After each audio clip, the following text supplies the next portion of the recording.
اعوذ باللہ من الشیطان الرجیم، بسم اللہ الرحمن الرحیم۔ السلام علیکم، کیا حال ہے آپ سب کا؟ آئی ہوپ آپ سب ٹھیک ہوں گے، خیر و عافیت سے ہوں گے اور اپنے گھر والوں کے ساتھ خوش ہوں گے۔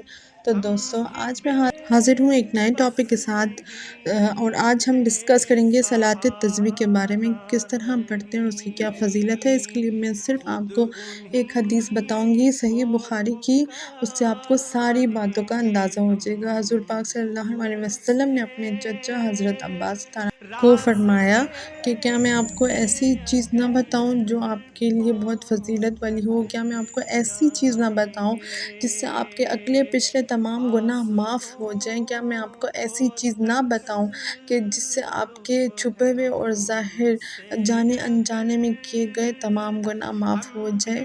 تو آپ صلی اللہ علیہ وسلم نے فرمایا، اس کا نام ہے صلاۃ تسبیح، اور وہ ہے 4 رکعت نوافل۔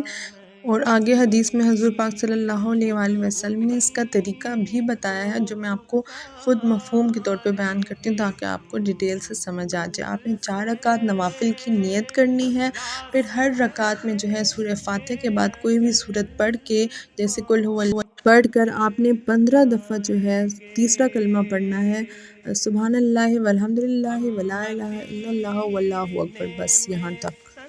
پھر آگے آپ نے سبحان رب العظیم 3 دفعہ پڑھ کر رکوع میں جا کے، اس کے بعد پھر 10 دفعہ آپ نے تیسرا کلمہ پڑھ لیا۔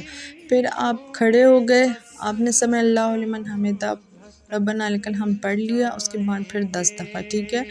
پھر آپ نے ہر ایکشن پہ 10 دفعہ پڑھنا ہوگا۔ صرف شروع میں سورہ فاتحہ کے بعد جو سورت ہے اس کے بعد 15 دفعہ آپ نے پڑھنا ہے، اس کے علاوہ ہر ایکشن پہ 10 دفعہ۔ جیسے کہ اب پھر آپ سجدے میں جاؤ گے تو سجدے میں آپ سبحان رب الاعلیٰ پڑھ کے پھر 10 دفعہ یہ تیسرا کلمہ پڑھ لو گے، پھر بیٹھو گے 10 دفعہ تیسرا کلمہ پڑھو گے، ٹھیک ہے؟ پھر سجدے میں جاؤ گے سبحان رب الاعلیٰ پڑھ کے 10 دفعہ تیسرا کلمہ، پھر بیٹھو گے 10 دفعہ تیسرا کلمہ آپ پڑھ لو گے۔ اسی طرح ہر رکعت میں آپ نے ایسے ہی ریپیٹ کرنا ہے۔ اور پھر اتحیات جب آپ پڑھو گے تو ہمیشہ پہلے جب آپ سجدہ کر کے بیٹھتے ہو نا تو پہلے آپ 10 دفعہ تیسرا کلمہ پڑھ لو گے فل، اس کے بعد آپ اتحیات پڑھا کرو گے۔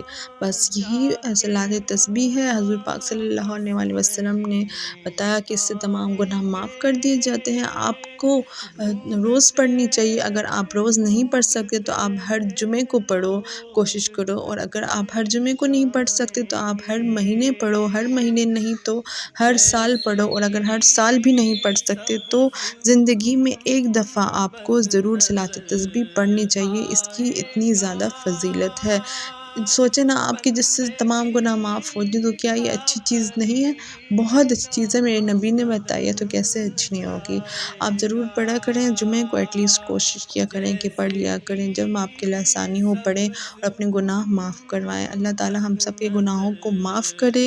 انشاءاللہ پھر حاضر ہوں گی ایک نئے ٹاپک کے ساتھ۔ اپنا بہت سارا خیال رکھیے گا اور دعا میں یاد رکھیے گا۔ اللہ حافظ۔